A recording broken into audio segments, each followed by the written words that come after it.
जुबान एक हो तो दिल भी एक होने चाहिए। विमल, बोलो जुबान केसरी। क्या हुआ रोहन, क्या सोच रहा है? रिया, पहली सैलरी मिली है, तुम भी कुछ आइडिया दो, एक्सपेंसेस को कैसे प्लान किया जाए। रोहन, एक्सपेंसेस के साथ साथ इन्वेस्टमेंट प्लान करना भी जरूरी है। देखो, सैलरी का कुछ हिस्सा घर के रेगुलर खर्चे के लिए और कुछ मैं अपने लिए भी तो सोच सकता हूँ ना, लेकिन इन्वेस्ट कहाँ करूँ? सिंपल है, एनपीएस में। एनपीएस में? रिया, अभी तो मैंने कमाना शुरू किया है, इतना आगे के लिए अभी से क्यों पैसे जोड़ूं? वो देखो, एक एक करके ईंट जोड़ी जाती है, तब जाके एक घर तैयार होता है। वैसे ही अभी से पैसे जोड़कर हम भी अपना रिटायरमेंट सुखी बना सकते हैं। बात में तो दम है। एनपीएस कम लागत वाली फ्लेक्सिबल लॉन्ग टर्म योजना है, जिससे आपकी बचत ग्रो होकर पेंशन का लाभ देती है। अच्छा, फिर तो मैं अभी अपना एनपीएस अकाउंट ओपन करता हूँ। जो कल की सोचते हैं वो आज से ही थोड़ा थोड़ा जोड़ते हैं। पेंशन है तो टेंशन नहीं। एनपीएस में निवेश बाजार जोखिमों के अधीन है। Hey Rahul, what's up? Hey, kicked about our first date? Of course. Benefits up to rupees 30,000 only at the Citroën C3 Carnival. Book today. Why did life test me? Why did it try to crush me, shake me, break me? Why me? Because it knew if I could take this test, I could take anything and say, that was easy.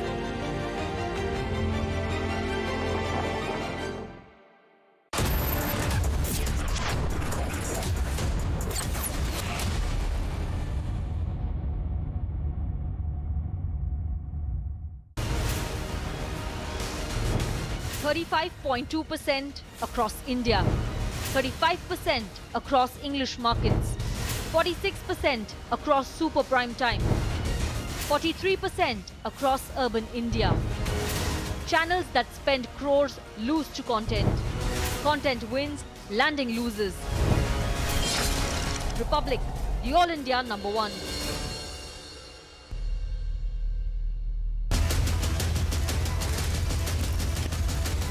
Burning question.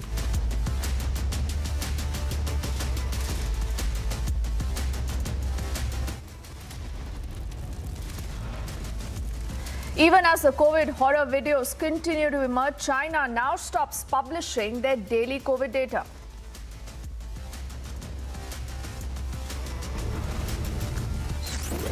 Day after he's seen walking in the Bharat Jodo Yatra, Kamal Haasan now triggers a language debate. He says imposing Hindi is ignorant.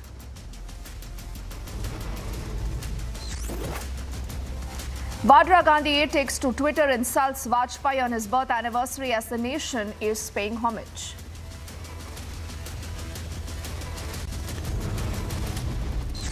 Co-actor Shizan is in a 4-day police custody. Actor Tunisha Sharma's uncle alleges she was being harassed.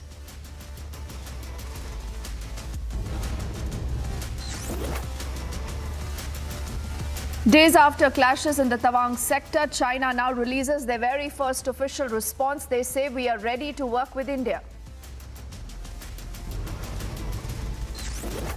Indian workers attacked along the Nepal border in Uttarakhand. Rajnath Singh says we'll solve the dispute together.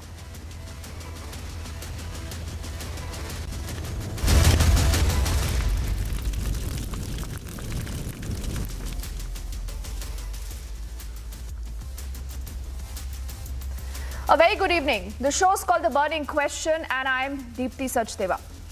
Do remember, viewers, for the last many days, you have seen this happening here on Republic, that multiple videos have come out of China detailing what's really going on.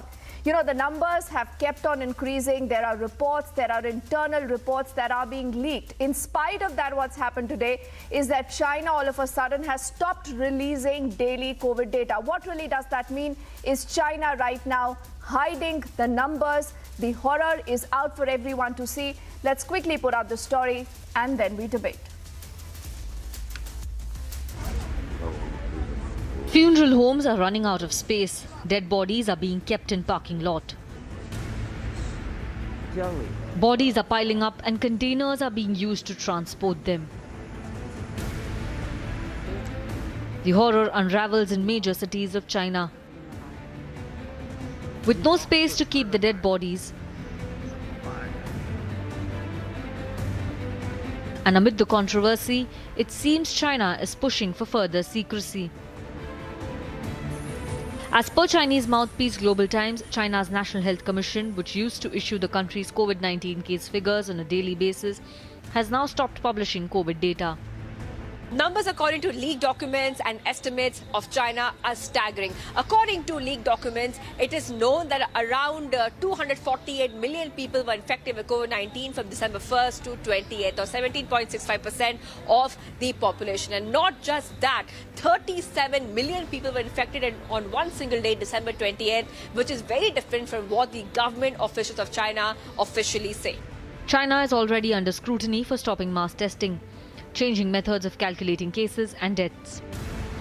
And despite the situation spiraling out of control, China maintains the situation is manageable. 目前疫苗接种率不断提高，救治能力不断增强，医疗物资产能不断扩大，总体供应充足。中国疫情防控形势总体是可预判、可控的。相信中国人民团结应对，很快将迎来经济社会平稳有序发展的新阶段。中方始终本着负责任的态度，同世卫组织和国际社会分享有关信息，愿继续同国际社会团结合作，更好地应对疫情挑战。Can China be trusted when it comes to COVID? What is China trying to hide by suppressing data? Bureau Report, Republic TV.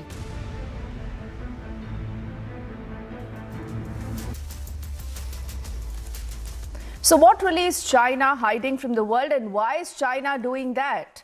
Let's quickly say good evening to our panel of guests that's joining us. Tohin Sinha is spokesperson of the BJP. Dr. Isaac Bogoch is infectious disease specialist from the Toronto General Hospital. He's also on the broadcast live with us, along with Dr. Ravi Godse, the president of the Pennsylvania Medical Consultation, on the broadcast. And I do see Victor Gao, strategic affairs and geopolitical expert, on the broadcast from New York. So let's begin with Victor. Victor, will you tell us the real numbers? What are the real numbers that China is reporting on COVID, and why is it suddenly that China has stopped releasing the data since this Friday? Thank you very much for having me. China right now is in a very difficult transition period from the original zero COVID paradigm practiced for 3 years to a new paradigm. And in this process, there are huge numbers of infections and an increasing number of deaths. The national government has not published the national numbers. However, if you look at the provincial numbers and the municipal government numbers, they are very accurate. For example, in one city, they say their daily infection rates are reached a very high level with more than 500,000 infected cases daily. In another province, for example, the numbers are more than 1 million per day. So you need to really add all these numbers up to have the national number for China as a whole. I think the national authorities are very busy getting all the number, adding all the numbers, because we are dealing with a new paradigm. Victor, they're busy, so they can't release the numbers? Victor, but the very fact... Victor, listen to me, please. The moment you start hiding numbers, you know, the moment you start hiding numbers, concerns are raised. And, you know, no one trusts China anymore, Victor.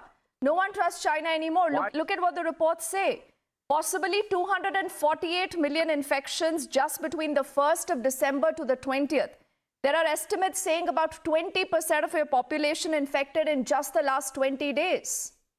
So why to hide these numbers? Come out with these numbers. The world needs to be forewarned. Why should anyone hide numbers? I'm telling you, you need to get numbers on the provincial and city level and add them up. I think the numbers are changing on a minute-by-minute basis. It's very clear there are a huge number of infections, large number of deaths, and this is the difficulty that China needs to deal with as we speak, and the world need to be sympathetic with the situation happening in China. What's happening in China is exactly as what happened in India a Sympathetic, few years ago. you just said sympathetic. Before I get in, Dr. Ravi Godse, I want to get in Dr. Isaac. Dr. Isaac, the world needs to be sympathetic is what Victor says, unless and until, we have the real numbers out, because then you have these videos that we are playing out on our screens.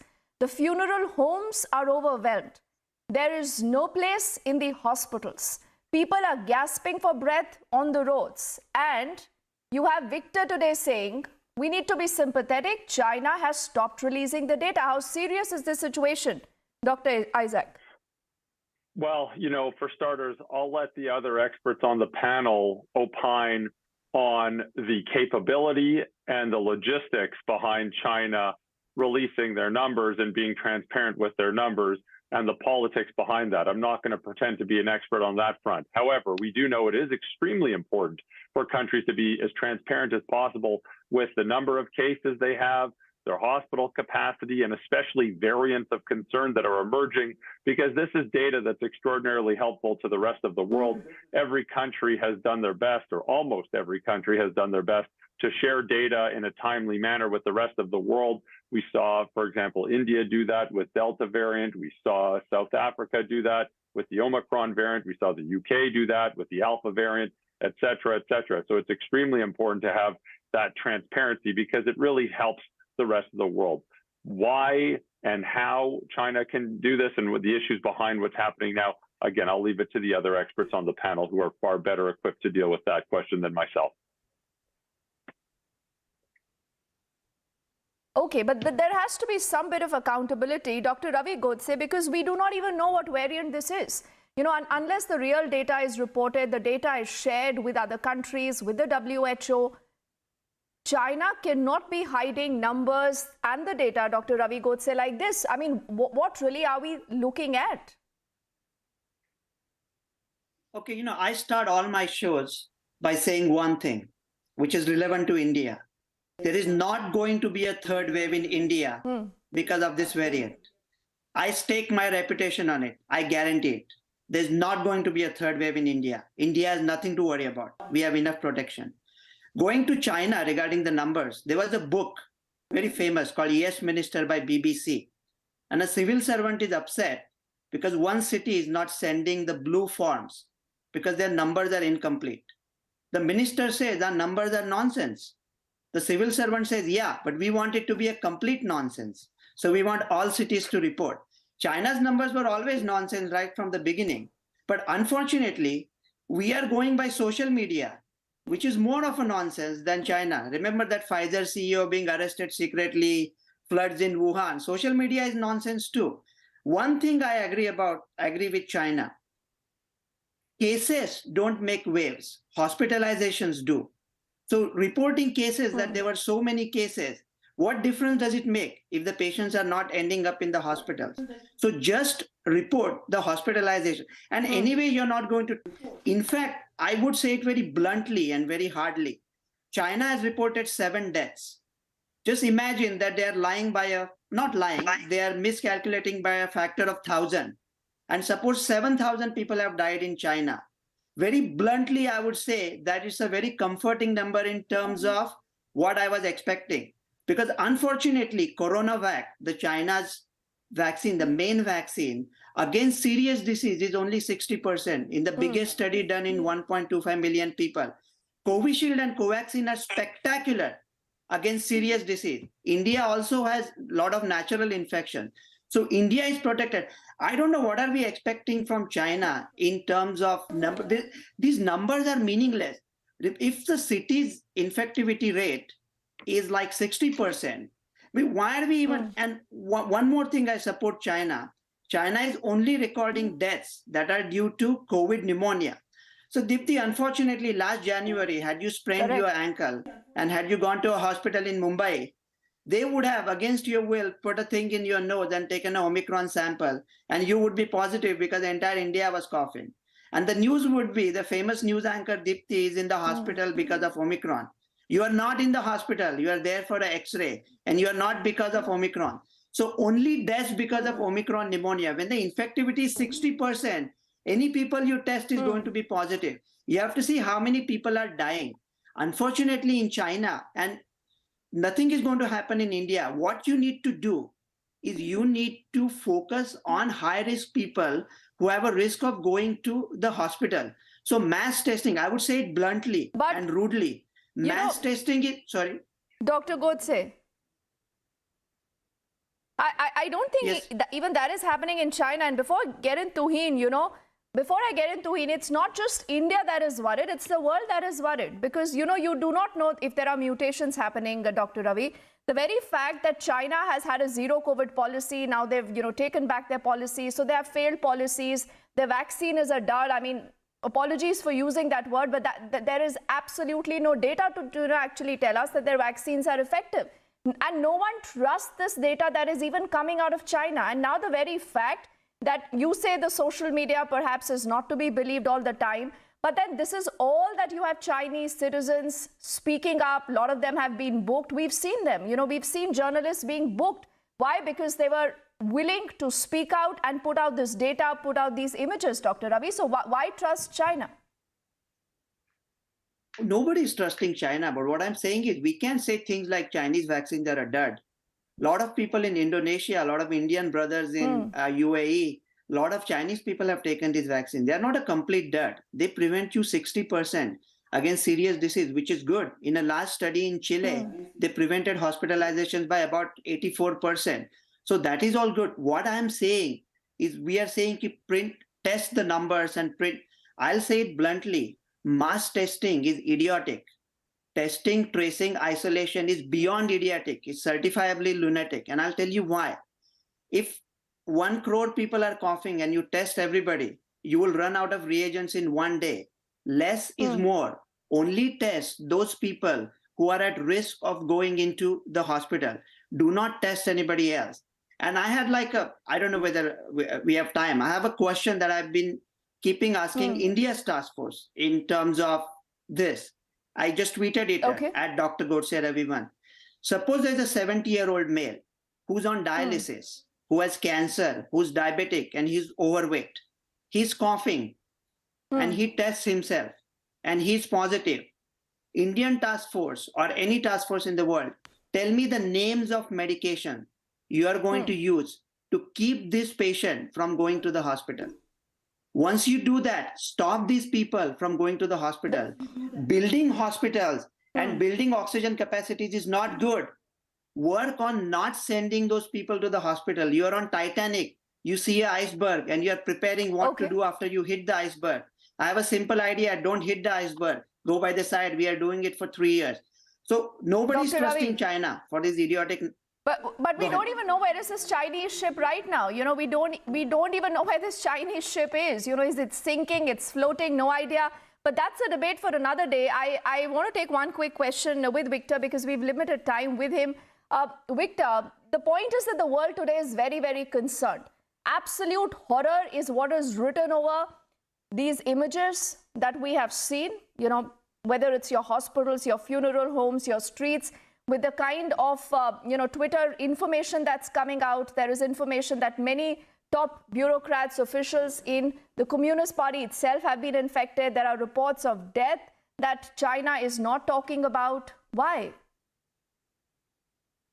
Thank you again for your question. I think there is increasing number of deaths in many cities in China as well as in the countryside. And the deaths are more focused among elderly people and people with underlying diseases.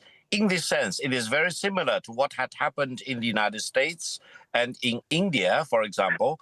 And China need to deal with this as quickly, as urgently as possibly we can. And in this regard, I do hope China will get India all was never hiding its data. Victor, I disagree there. I don't think India has ever been hiding the data. That is the problem. You've been a part of that propaganda. You can do it. But, not that we care about it, Tuhin. I also now see Andrew who's joining us. And Andrew, good evening to you. I'll just come to you in a moment. But I want Tuhin to respond to what we've just heard from Victor. Victor, he's comparing what's happening in China right now, Tuhin, to what happened in India. But the point is that no country has been hiding data like China. It has completely stopped publishing data. It stopped mass testing. It's no longer reporting asymptomatic cases. In fact, it keeps changing the way it's even reporting cases or reporting deaths now, Tuhin. So what could be the ramifications? Good evening, Deepthi. First of all, I feel sorry for what's happening in China because 3 years down the line, I think with a little more transparency and with a slightly more cooperative attitude towards other countries, they could have done better. When you compare the Chinese numbers with Indian numbers on a week when China has reported 3.7 million cases, India's official count per day on a daily basis has been roughly in the range of 150. Obviously, there could be more cases, but since they are absolutely harmless, there is no cause of worry. Now, there is a concern over here that the deaths which are being caused in China right now may not necessarily be because of the B7 variant, because that has been prevalent in the world for a long time now, for at least a year. In India, the first such case was reported in July. So either it is the complete failure of the vaccination program, which again we don't know because of limited information, which limited authentic information which comes out of there, or it's possibly a new variant. But having said all that, India is on, India is keeping things on the radar. India is alert, and I don't see any situation similar to China getting played out over here simply because, our democracy is a great. I think, the transparency and the democracy with which we carry out even the smallest of medical exercises, be it the vaccination program or, all such policies to combat the disease, I think that's an exemplary and the world should replicate it. The simple data at the end of the day is India has reported the lowest death per million in the last 3 years. India has reported the lowest cases per million, and India's vaccination program has been absolutely exemplary, which has been emulated even by many other countries. So I don't think there is any cause for worry over here. Sorry, may I respond? But the worry is different, Tuhin, that how can we allow China, Andrew, I know you want to come in here, so why don't you take that question? How can we allow China to have a rerun of what happened in 2019, a complete cover-up? A complete cover-up. That's again what China is attempting to do now. Well, can I may I take the opportunity to say something? All right. Respond to it right now. Sorry, the gentleman from Mumbai. Could you please let Andrew respond to that? Yeah. Well, now, first of all, in 2019, when the virus first hit China. Nobody had a good idea what the virus was all about.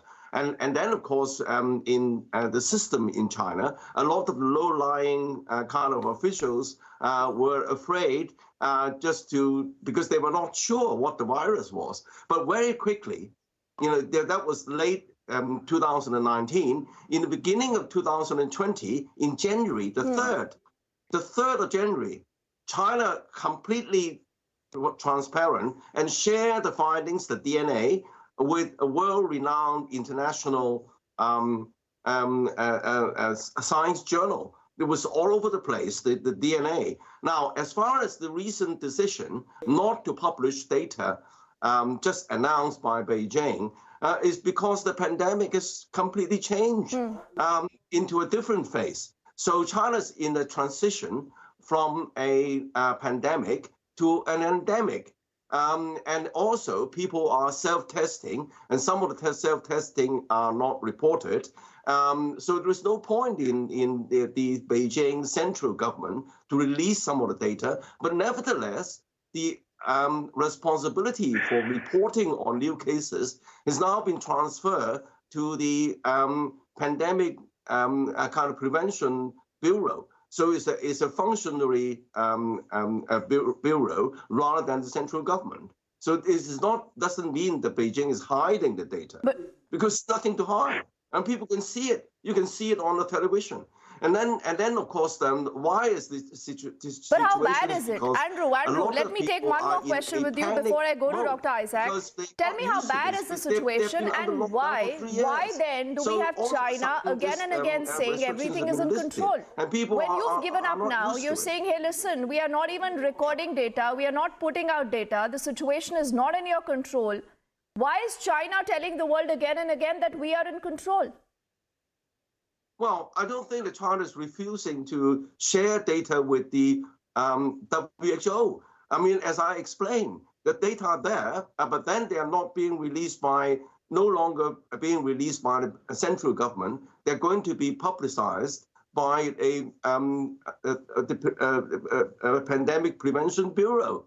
I mean, I just look at the news, and that was announced on the Beijing news that the responsibility for reporting the daily cases will be transferred to a lower level functionary department.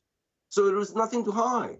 Because Andrew, can you tell us? China, in fact, Andrew, can you tell us how many cases is China reporting daily now? Can you tell us that? Can you give us a number? The Elderman Trust Barometer in January this year, 2022, Elderman Trust Barometer surveyed around the world to see what people thought. Andrew, what is the situation today? Management of the pandemic. China came on top of everybody because of the ability to keep the death rate extremely Andrew, why don't low. you take my question? I'm asking you how bad is the situation today? What are the numbers? What are the numbers that you're reporting?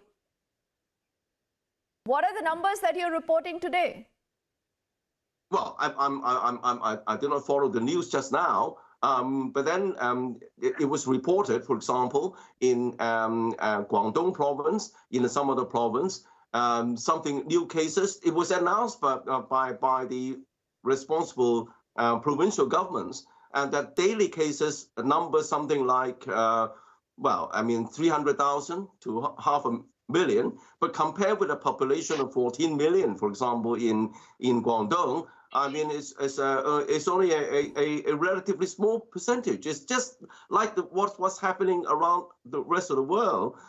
Because the pandemic has changed into an endemic, it's just like a very severe case of flu. You know, this is, Andrew, these images, these numbers are not being reported from anywhere in the world right now.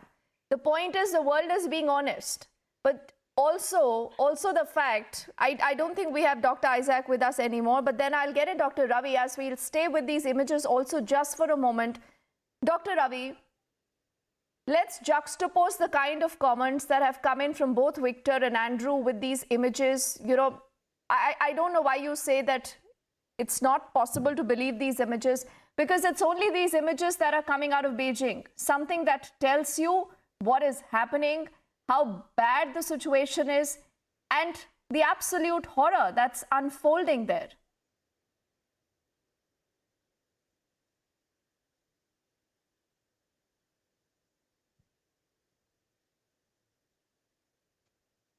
Dr. Ravi? Okay, I think we just lost that phone line, but for a moment, let's go back to Andrew and then I'll get into Heen. Andrew, you know, you've seen what happened in 2019 when the first case was reported in China. It was 2019, December, just exactly this time. It's only in Feb that you have the WHO calling that a pandemic, because the WHO said that China did not share the data on time, exactly what possibly we could be looking at right now. Do we know whether it's the same, virus? Do we know there are mutations? There is zero immunity. There is no herd immunity in your population. Your vaccines haven't worked very well is what, all data really points out to. It's been opaque. You haven't shared data. And again, you're doing the same thing, Andrew. Well, I mean, but the point is the world today is wanting to fix your accountability. The pandemic, as I said, had changed. First of all, China did not share the data. It was a failure on their part in the beginning of the virus, because no one had a good idea what the virus was all about. You admit that was a failure. And very quickly, as I pointed out, China just Andrew, you admit that 2019, what China did was a failure. But now, you're admitting that here. Coming back to now, the pandemic is now changed into an sort of an endemic. And then instead of compulsory testing, which is quite firm data. But then why do you have so many people dying? Andrew, people are self-testing. You're saying it's turning endemic. People are getting herd immunity. But tell me something, your funeral homes are overwhelmed. You see, why are people gasping for breath on the streets? Departments. Right? And I don't think China has why is all that happening? Share data with the WHO. Sorry, do you hear me? Can you tell me something? Why do we have your funeral homes, Andrew, overwhelmed right now. Your crematoriums are full. Well, I mean, people have no obviously place there in will be more hospitals. deaths, You're running out especially of amongst essential the drugs. elderly with a very low Is that an vaccination rate, endemic right? situation? And of course, there is, as I said, there is a degree of panic amongst the population because they were not used to this sudden relaxation of the restrictions. Now, of course, there is also difficulty in supplying some of the ordinary medicine because, again, the Chinese government may not have been fully prepared for this sudden relaxation. So there's a great deal of demand for ordinary medicine. But I think that this situation is going to be improved very, very, very, very quickly. Considering China's ability to mass mobilize. So Andrew somewhere has conceded. Andrew somewhere has conceded, Dr. Ravi, how bad the situation is. And before I, take it to Tuhin for his last comments to you, what should the world be doing right now? Because clearly you don't have data that you can study. You do not have research that China is willing to share with the world. What should the world be doing? We can't have a repeat of what happened in 2019 for sure. Of course, China's zero COVID policy was a nonsense. It was a complete nonsense. I wish they had tried zero COVID policy in 2019 before the virus escaped China and created havoc in the world. But I'll say one thing for the world. Everybody has a fear in their mind that if we don't know what is the data coming out of China, could there be a mutation emerging that we don't know about?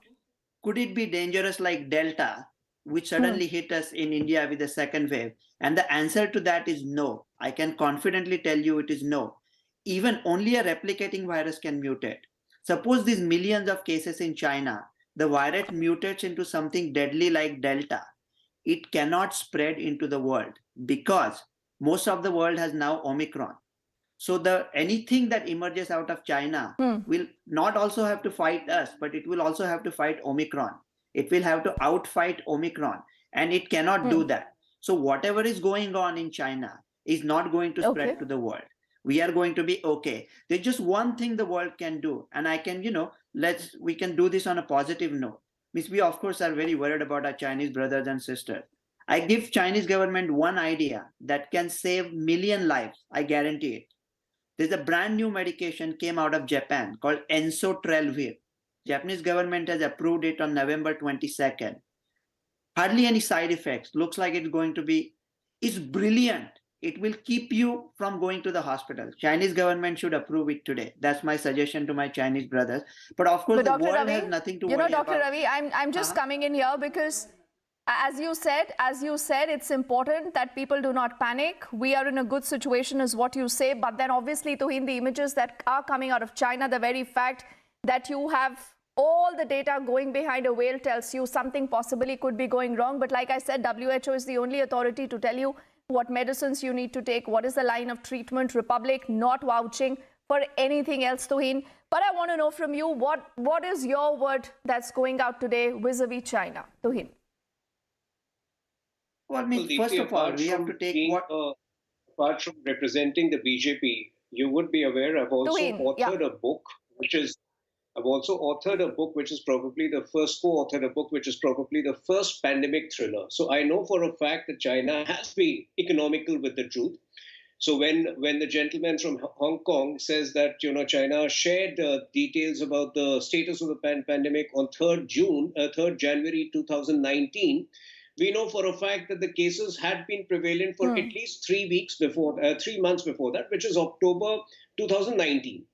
He says that the cases were shared with the world on January 2000. So the cases had been prevalent for at least 3 months before that. Even now, we know for a fact that for the last 4 or 5 months, the situation in China has been precarious, which is very strange that after 3 years of the pandemic, something seems to be amiss. We don't know what exactly that is, whether that is a new variant, whether that is the collapse of the vaccine or the failure of the vaccination system. But India has been extremely alert to the crisis. India's vaccination program has been exemplary. So all I can tell you from the point of view of Indian government is that there is absolutely nothing to worry. And as my friend from Pittsburgh tells you, further corroborates it medically, that he doesn't see the possibility of what's happening in China replicating itself in India. So I don't think we have anything to worry, except that we need to be alert for something which is unprecedented. Yes, that is true. But then the very fact that you have seen this happening in 2019, no one wants a rerun of that episode again. China has to be accountable to him. Dr. Ravi and Andrew, for the moment, gentlemen, thank you so much for your time, for your wisdom as we'll track that story. And yes, let's not forget those images out of China are horrific. They are horrific to say the least. Let's see what the WHO says and does now, and we'll track that story as we quickly move on now to our next burning question on this edition of the news that is essentially focused on the big language war in the country.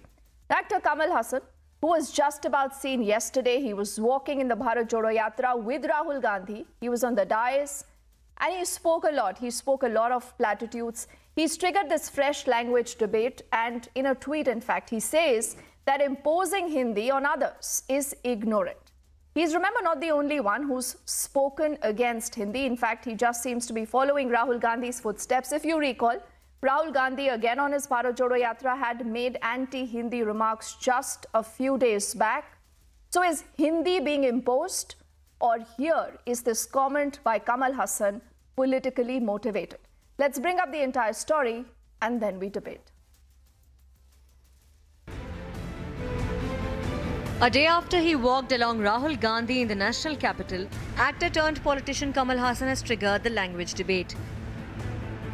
He tweeted in Tamil that translates to, "Mother tongue is our birthright. Learning and using other languages is done by personal choice.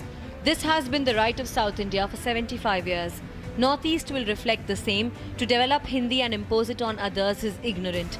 What is imposed will be opposed." This comes 6 days after Rahul Gandhi had attacked Hindi. ये नहीं चाहते हैं कि हिंदुस्तान का गरीब, किसान का बेटा, मजदूर का बेटा अंग्रेजी सीखे। इसका कारण है क्योंकि वो चाहते हैं कि आप बड़े सपने ना देखो, मगर अगर आप बाकी दुनिया से बात करना चाहते हो, चाहे वो अमेरिका के लोग हों, जापान के लोग हों, इंग्लैंड के लोग हों, तो वहां हिंदी काम नहीं आएगी, वहां अंग्रेजी ही काम आएगी। But here's a fact check. There has been no imposition of Hindi by centre. In fact, the government has been promoting regional languages. On Saturday, Finance Minister had made a pitch for MBBS course in Tamil. So is there an attempt to create a divide in India on linguistic basis? Bureau Report, Republic TV. So why today do we have this comment that's coming from Kamal Haasan? Is this politically motivated, and who's imposing Hindi? We are asking those questions and much more. Tuhin Sinha continues to stay with us. He's a BJP spokesperson. Desh Ratan Nigam is an advocate of the Supreme Court. George Kurian is a political strategist. Good evening to all of you. And my first question is to Mr. Lion Sridhar, who's a state secretary of the legal wing of the Makkal Nidhi Mayam. Mr. Sridhar, tell me something, sir. Who's imposing Hindi? And why does the actor turned politician make this comment? The imposition of Hindi, first of all, let us make me clear on the statement of our leader, what he has said. He has always said that we are not against any linguistic language, but we are against when it is being pushed on us. So that is the stance of our party. See, when Hindi is being pushed from the central government, whenever the central government comes with a policy, for example, that IIT exams can be made in Hindi, the opportunity for Tamil people and other linguistic people is being denied. That's the most important thing which we always, in the South, we are very protective on our language and our culture. When you try to put a barricade saying that Hindi is superior, if you learn Hindi, you can work, you get a better opportunity. You're creating in the minds of the students and the future, saying that Hindi has got an upper hand than the linguistic language from the other regional area. And people are getting carried away saying that if I learn Hindi, I have a better opportunity in the government job. The government job is the issue. If you take any central government job or any kind of opportunities, Mr. Sridhar, Hindi is the main criteria which they say, you don't know Hindi, you cannot survive in other part of India. That is how the Tamil people and others, Dravidian Who's saying all this? South, Mr. Sridhar, the last that I checked, sir, I do not know of anyone who's imposing Hindi. The Prime Minister, if you recall, has said let's give equal importance to regional languages. No. Mr. Sridhar, sir. Mr. Sridhar, I want to understand from you, who's imposing Hindi on you? Who's told you that, Hindi is going to be the only language that's going to be written, spoken and discussed in the country? The present BJP government is imposing Hindi in every font of the central government machinery. If you take railways or any kind of thing, you are running a train in India, but all the person who are working in the train in Tamil Nadu, they speak only Hindi. They don't understand what is the local language. We want people the opportunity to work in our. So Tuhin, why are you doing this? Why are you imposing Hindi? Serving people. Those people see. Mr. Kamal Haasan and the likes of him do not like the language. They're not comfortable in Hindi. So why are you imposing this language? Tuhin, come in. Both Rahul Gandhi and Kamal Haasan, unfortunately, are extremely ignorant people, and to hide their ignorance as a policy, they spread falsehood. We have not imposed Hindi. We have used the term Swabhasha. What does Swabhasha mean? Swabhasha means your mother tongue. So for a Tamil, the mother tongue is Tamil. For somebody in Karnataka, it is Kannadiga. We have emphasized on regional and local languages vis-a-vis a foreign language which we consider English to be. So naturally, it's the local language which gains primacy. Now, because 42 to 44% of our population, Hindi is the primary language. Obviously, Hindi gains more weightage. So, but there is absolutely no imposition whatsoever. And by virtue of Hindi being the primary language of 42% people, we have appealed for it to be the connecting language as against English. Is there a problem with that? If today a minister from Northeast, if you want to. Mr. Sridhar has a problem already. Mr. Sridhar has a problem already with it. Mr. Sridhar, so you're changing the goalpost now. No, you're changing the goalpost. Your neta says to develop Hindi and impose it on others is ignorant. He says, what is imposed will be opposed. So can you put out one report, one statement that says Hindi is going to be imposed on the country, or Hindi is that, blanket language that has been instructed for all conversation, for all work-related purposes? Can you put out one report? The BJP has clearly now stated 42% of the Hindi-speaking people want their language to be a connecting language. Now that is the problem. You are now making connectivity. So that is not imposition, no sir. This is the problem. This is the problem. So where is the imposition here?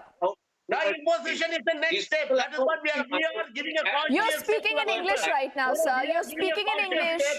You're speaking in English right now. When you come to the Hindi belt, a lot of people might not be comfortable in English. So you'll speak in Hindi. Hindi is a language that is largely understood and spoken by most of the population. That's the point, Mr. Sridhar. The issue is you are trying to push and promote Hindi as a connecting language. You are trying to again say one nation, one language, which is opposed by all the South Indians. You don't accept it, you don't accept it. It's a well-meaning advice.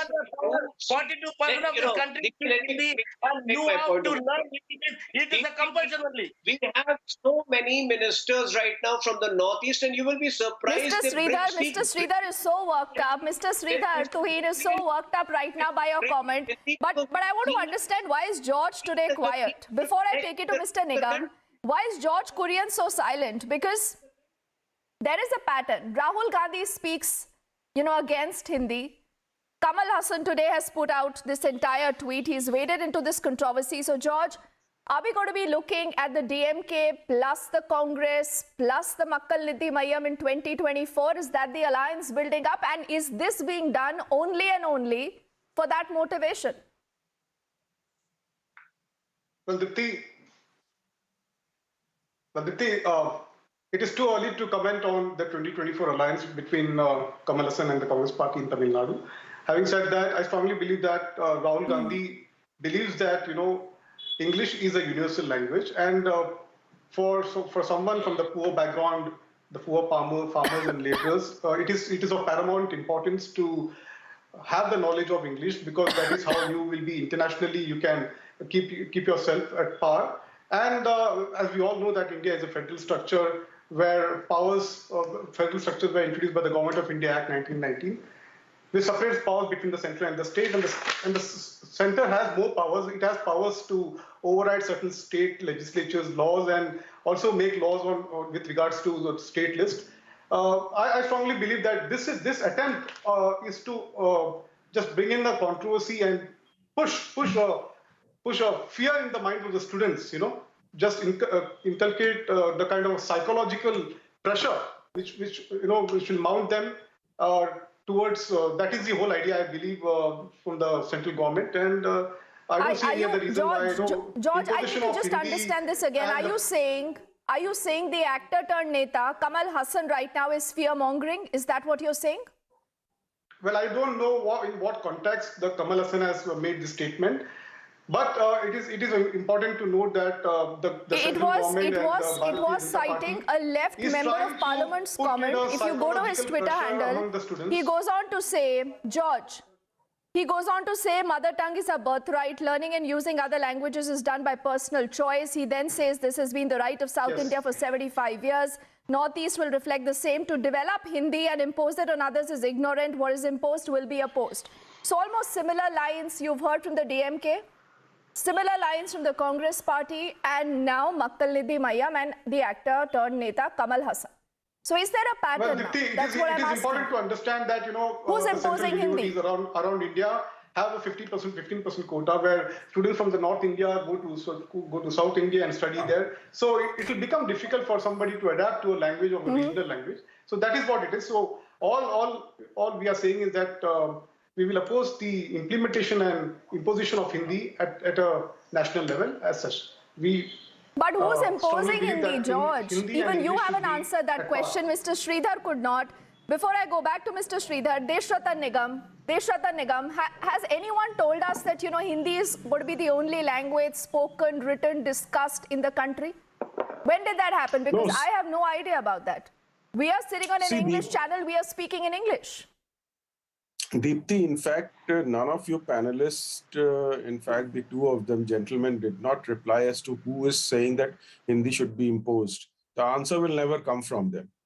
The fact that the timing of this statement after Kamal Haasan meeting Rahul Gandhi, and on one hand, Rahul Gandhi says English should be brought in, and on the other hand, mother tongue should be promoted by Kamal Haasan. Please see the kind of strategy they have. Germany, Japan, South Korea, China, they all, developed not on English, but on their own language. And therefore, to say that English is absolutely necessary for development of a nation, then I don't agree with it.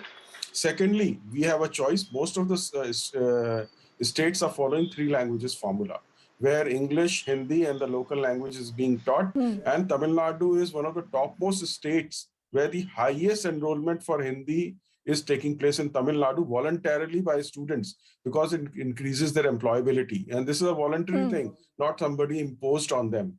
Now, secondly, if you look at the new education policy of 2020, which clearly says that mother tongue instruction of medium of instruction has to be mother tongue minimum till 8th standard.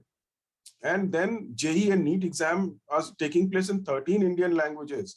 In fact, AICT has given guidelines permitting technical engineering education institutions to offer their courses in local languages. And in fact, you just said MBBS courses to be in Tamil.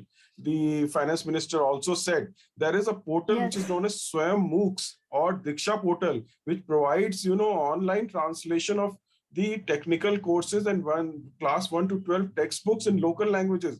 This is what NDA government has done. The Bharati Bhashas are being promoted. English is also there. Nobody is preventing English not to be learned, but Indian languages have to be promoted.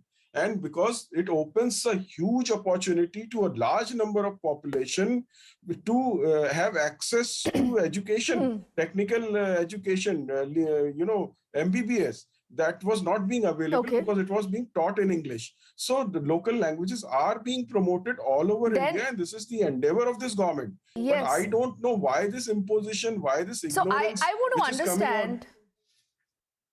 Okay. No, is this ignorance or this is a part of a pattern, Mr. Sridhar? Because, you know, I'm putting out the statement that the Prime Minister made not very long ago, and you must please respond to facts. The Prime Minister said in the past few days, we've seen that attempts are being made to spark controversies on the basis of language. He said the BJP sees a reflection of Indian culture in every regional language, considers them worth worshipping. Then he said we've given importance to every regional language in the NEP. So tell me something today. Why should a Kamal Haasan be fear-mongering? And then, are you then joining the cause with Rahul Gandhi? Will you align with him for 2024? Is that the larger plan? So that's the political motivation behind this comment. Our party as well as our leaders made it very clear. The joining of Rahul Gandhi in the Yatra was just as an Indian to revamp the lost glory of this country. This was the reason he has joined it. The question of today's debate, which we discuss upon the language which has been pushed on the South Indian language. If you take, for example, in Bengaluru, none of the people speak Kannada. They all connecting language has totally become Hindi now. Now in Tamil Nadu, it is not so. Because we preserve our own culture, we have our own style of lifestyle. Now everything you want to make it a single party system. So no one, Mr. Sridhar, has a problem with that. The Prime Minister is saying exactly this. You're ducking my question, sir.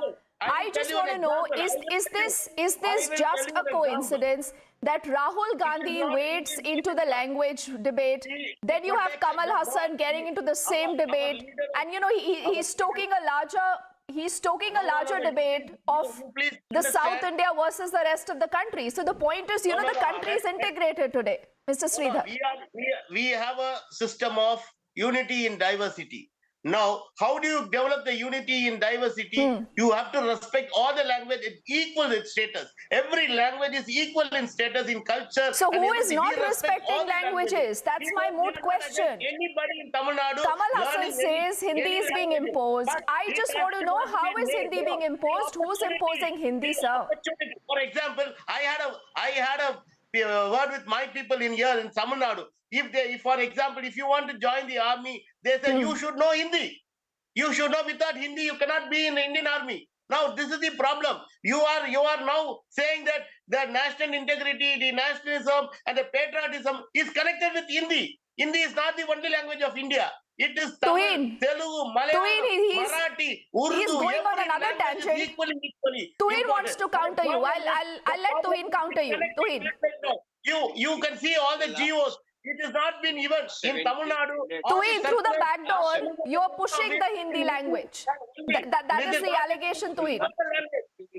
In the last 17 minutes of your show, I don't think any evidence whatsoever has emerged of Hindi being pushed. So I think one should not react to rhetoric. And, you know, please understand where these people are coming from. They're extremely parochial people. Rahul Gandhi's biggest challenge right now is to retain his Lok Sabha seat in Kerala. So obviously he would make some statements to appease, you know, appease his constituency, people in his constituency at the expense of people in North India. But as such, there is no evidence whatsoever of Hindi imposition. And Kamal Haasan, you know, like Rahul Gandhi, has been spreading falsehood for a long time. So I think, you know, let's set this record straight. There is no official document. If the Prime Minister of India is he ready to I think he has got the guts to come and stand. I know he has got all the guts to stand in Kerala. Whether our Prime Minister got a seat in Tamil Nadu, can he win? MFM was just mentioning that in Bangalore, Mr. Sridhar, India is not just Tamil Nadu, sir. Mr. Sridhar, India is not just Tamil Nadu. And interestingly on the debate today, George is unusually quiet. There are, you know, you can't miss the pattern here, Mr. Nigam. That you have Rahul Gandhi, then you have Kamal Haasan. They are both seen on the dais, and on the next day you have Kamal Haasan, you know, he's quoting a tweet of a CPIM MP, and he's putting out this entire thing about Hindi being imposed. But like Tuin said, in the last 17 to 18 minutes, not one proof, not one statement that's come out to tell us that Hindi as a language is being imposed. So is this only, setting the ground straight for the 2024 elections? And is Kamal Haasan only then wanting to join cause with Rahul Gandhi? Mr. Sridhar, it's been a pleasure, sir, speaking to you. We should have you more often on the debates. I thank all of you gentlemen, Tuhin, Deshratan Nigam Saab, George Kurian and Mr. Sridhar for speaking to us. We quickly are heading into a break now.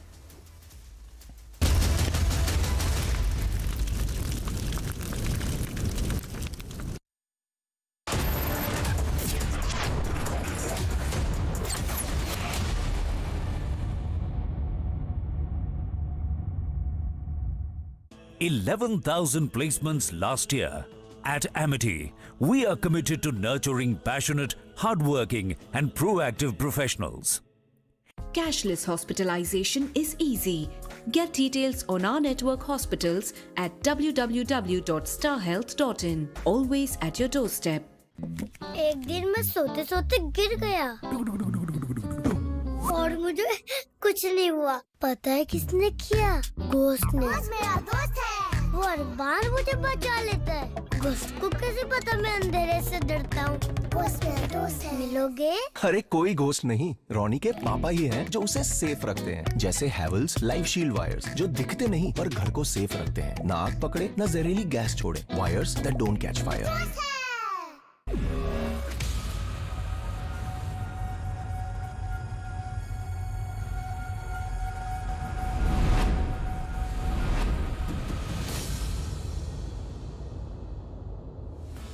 आइए नए उत्तर प्रदेश की क्षमता और असीमित अवसरों से सफलता की नई कहानी लिखें।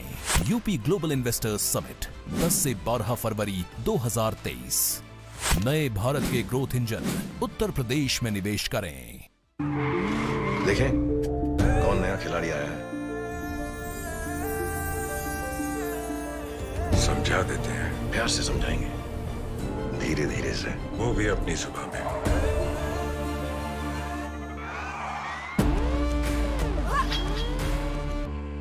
ये तो अपनी जुबान है।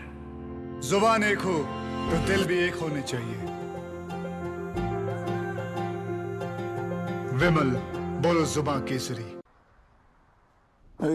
सामने फ्यूल पंप है, वहां से ले लें। जी सर फ्यूल तो पिछले पंप में भी मिल जाता। इंडियन ऑयल में ऐसा क्या है? कुछ है स्पेशल, खुद ही देख लेना। स्पेशल? अरे इंडियन ऑयल की तो बात ही कुछ और है।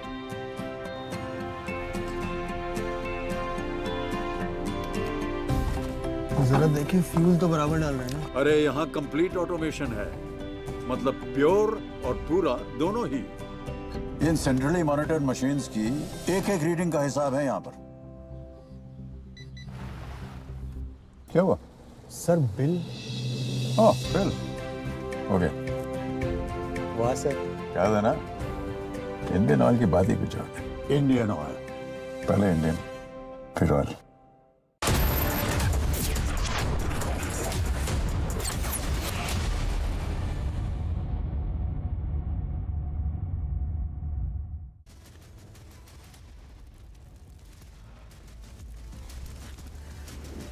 Even as the COVID horror videos continue to emerge, China now stops publishing the daily COVID data. It's a day after seen walking with Rahul Gandhi in the Bharat Jodo Yatra that the actor turned Neta Kamal Haasan now triggers a big language debate. He says imposing Hindi is ignorant. Vadra Gandhi takes to Twitter insulting Atal Bihari Vajpayee on his birth anniversary as the nation pays homage.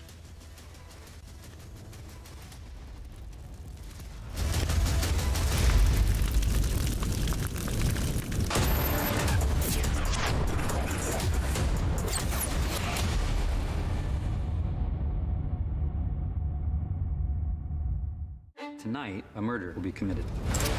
If anyone can name the killer, that person wins our game. This is truly delightful. Holy There has been a murder. For one person, this is not a game.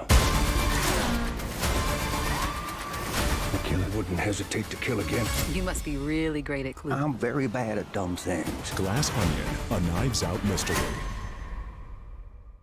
अब जियो mart के grand finale cell में home and kitchen essentials पर मिलेगा up to 80% of. तो साल जैसा भी गया हो, एंडिंग तो जबरदस्त होगी। Different ages, different stages. Get best protection with Star Women Care Insurance Policy, always at your doorstep.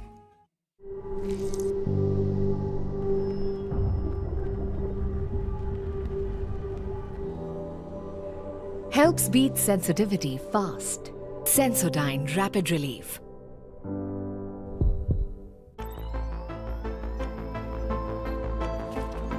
Everyone looks at the world today.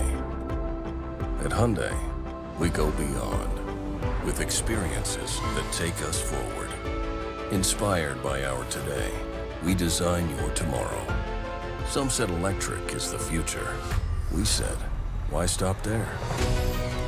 At Hyundai, we are going beyond mobility, and you are welcome to join us.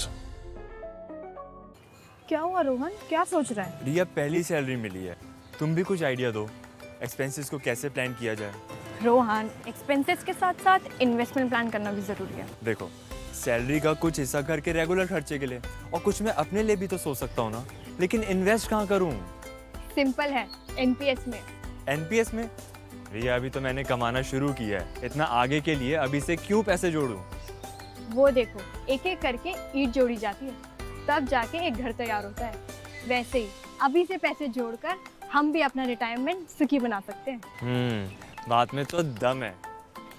NPS कम लागत वाली flexible long term योजना है, जिससे आपकी बचत grow होकर pension का लाभ देती है। अच्छा, फिर तो मैं अभी अपना एनपीएस अकाउंट ओपन करता हूँ। जो कल की सोचते हैं वो आज से ही थोड़ा थोड़ा जोड़ते हैं। पेंशन है तो टेंशन नहीं। एनपीएस में निवेश बाजार जोखिमों के अधीन है।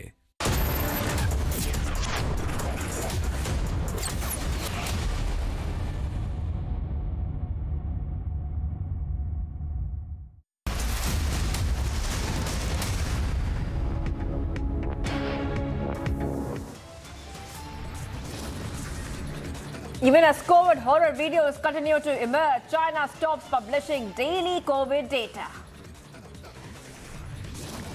Day after seen walking in Bharat Joro Yatra, Kamal Haasan triggers language debate, says imposing Hindi is ignorant. Mahatma Gandhi 8 takes to Twitter, insults Vajpayee on his birth anniversary as the nation pays its homage. Co-actor Shizan in 4-day police custody. Actor Tunisha Sharma's uncle alleges Tunisha was being harassed. Days after clashes in Tawang sector, China releases first official response, says they're ready to work with India. Indian workers attacked along the Nepal border in Uttarakhand. Rajnath says will solve the dispute together.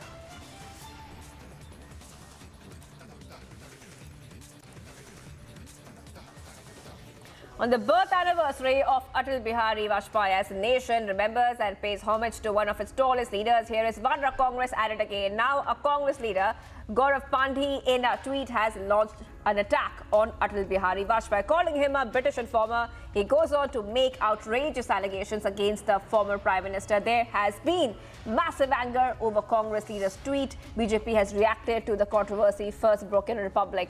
Here is a full story. It's a day marked as Good Governance Day as the nation pays tribute to former Prime Minister Atal Bihari Vajpayee on his birth anniversary. But Vadra Congress has undermined the legacy of Vajpayee and insulted the statesman.